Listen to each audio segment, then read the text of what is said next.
mengikuti upacara pelantikan yang akan sedayanya digelar pada pukul 14.00 nanti. Ya, kita lihat ini suasana di luar, itu sebelum masuk ke ruang Istana Negara. Di dalam sudah nampaknya persiapan ini tidak akan mundur begitu ya. Kalau memang tepat waktu dilaksanakan pada sekitar pukul 14.00 dan sebentar lagi akan dimulai.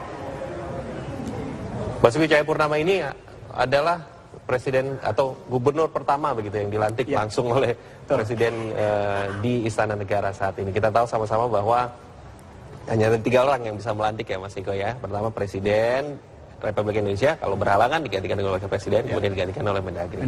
Ya, bagaimana Anda melihat momentum seperti ini gitu sebagai ini adalah gubernur pertama? Saya kira suatu awal yang baik ya untuk menata kembali. Sebenarnya ini bukan hanya masalah simbolik bahwa gubernur dilantik oleh presiden di istana, tapi ini adalah upaya yang besar untuk menata hubungan antara pemerintah pusat dan pemerintah provinsi. Terkait juga dengan misalnya otonomi daerah, desentralisasi dan segala macam. Selama ini peran pemerintah provinsi itu agak ambigu. Satu sisi disebutkan sebagai kepanjangan pemerintah pusat. Tapi toh ternyata dari pemerintah pusat juga tidak punya banyak kewenangan yang diberikan atau tidak banyak hal yang bisa diberikan oleh pemerintah pusat untuk membantu gubernur dalam rangka menjalankan program-program atau fungsi-fungsi tersebut. Satu sisi gubernur juga memiliki semacam wilayah karena dia dipilih melalui proses yang demokratis dan segala macam. Jadi saya kira ini mudah-mudahan bisa menjadi suatu awalan bagus untuk menata kembali hubungan pusat daerah. Dan nantinya mudah-mudahan yang namanya provinsi itu sebagai bagian dari pemerintah pusat di daerah itu benar-benar bisa lebih diperkuat dalam fungsi koordinasi di daerah. Jangan sampai seperti yang masa lalu bupati itu diundang gubernur itu tidak mau datang karena dianggapnya gubernur itu bukan atasannya bupati. Itu kan saya kira nggak benar itu. Baik, kita akan kembali menuju ke Istana Negara di mana sudah semakin siap begitu persiapan yang dilakukan di dalam Istana Negara saat ini. Sudah ada Ketua DPRD, kemudian ada para mantan gubernur yang sudah berada di sana, kemudian dari perangkat-perangkat legislatif yang sudah ada di sana juga untuk menyaksikan bersama-sama pelantikan Basuki Cahayapurnama pada pukul 14.00 nanti, begitu ya. Bu Ratna, kita melihat di situ bahwa ada beberapa mantan gubernur begitu ya, ada sosok-sosok seperti Pak Sutioso, Bang Yos begitu ya, yang sudah ada di sana. Sebenarnya dalam frame yang positif begitu. Apa sebenarnya perbedaan Pak Ahok gitu ya dengan gubernur-gubernur pendahulunya begitu? Apa kemudian yang menjadi nilai berbeda begitu? Dan Pak Ahok itu kan dari keturunan Tionghoa, ya. Itu suatu yang plus buat saya. Dan dia juga bukan Muslim ya. Itu plus karena kan Indonesia itu mayoritas penduduknya Muslim.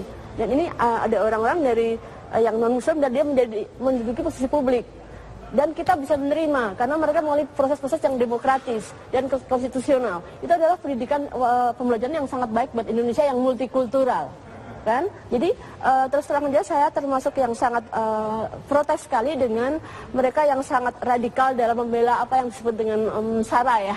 Saya tidak mau karena Indonesia kan negara yang berbhinneka tunggal ika, kan? Dan kita juga punya budaya kekeluargaan yang masih tinggi. Jadi yang disebut dengan enemy atau politik apa tadi musuh politik, saya pikir tidak ada karena kita kan one big family, kita keluarga besar Indonesia. Jadi mohon gaya-gaya Barat liberal yang bukan liberal karena saya juga lama di Australia. Jadi maksudnya yang gaya-gaya sok-sokan itu dikurangi. Karena nyatanya mereka berantem, makanya yang DPR kan kelihatannya seolah-olah berantem. Sekarang mereka pada cium-ciuman, kan begitu. Jadi maksud saya para politisi itu jangan sok, jangan membohongi publik karena kita sudah tahu bahwa politik itu tidak ada yang namanya teman atau musuh yang abadi. Jadi kami nggak bisa ditipu, itu aja. Mas Niko, bagaimana? Ya, saya kira kalau kita lihat ya memang dari proses Pak Ahok ini termasuk yang pertama dalam artian menjadi gubernur di Jakarta melalui proses demokrasi ya. Meskipun tidak menjadi gubernur langsung, tapi menjadi wagub dulu baru kemudian menjadi gubernur. Ya sebelumnya ini kan masih melalui proses pemilihan di DPRD dan segala macam itu ya. Kemudian sebelumnya lagi memang Pak Fauzi Bowo itu menang dalam pilgub langsung. Tapi ini juga yang penting bahwa gubernur sekarang ini itu menjalankan amanat undang-undang khusus juga, undang-undang tentang daerah khusus ibu kota, ya, di mana di situ juga punya banyak kewenangan yang lebih luas dibandingkan misalnya gubernur lain. Di Jakarta ini spesial karena apa? Wali kota itu yang menunjuk gubernur. ya kan? Iya. Lurah dan segala macam itu juga menunjuk gubernur. Jadi Baik. gubernur ini sentral sekali Ini sangat posisinya. sentral sekali dan Sentral momentum sekali. ini seharusnya dilaksanakan ya untuk menjadi percontohan begitu untuk semuanya Mas Niko ya. Kita akan kembali nanti dengan perbincangan dan juga siaran langsung dari Istana Kepresidenan terkait dengan pelantikan Basuki Cahayapurnama untuk menjadi gubernur definitif pada pukul 14.00 nanti. Kita harus jeda sejenak. Kami akan segera kembali di Breaking News TV One sesaat lagi.